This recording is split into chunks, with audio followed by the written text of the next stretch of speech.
I think the most important part to think about Montreal is that it's an island. It's a very small island, and we need to be able to take all of the developments and integrate them together. So instead of just looking at a development on the four corners of the piece of pavement that it's on, I think it's important to be able to see how it impacts the community around it, because you'll end up making a greater return on your investment if you're actually able to include the community that's around it.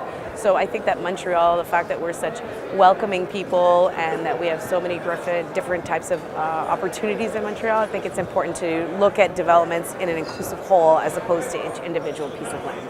As we look at the development in Montreal, as opposed to picking a single real estate project, I would say that we got to look toward the transport infrastructure, and particularly the REM. As we build out the REM, it's going to minimize transport distances. It's going to make downtown more accessible. It's going to allow people from the South Shore to come downtown, and particularly the development around the REM stations. So for the development of Montreal, I really see the infrastructure development that's happening. The new train that's being built will probably have a great impact for Montreal, for future generation, and hopefully for the development of the downtown core as well.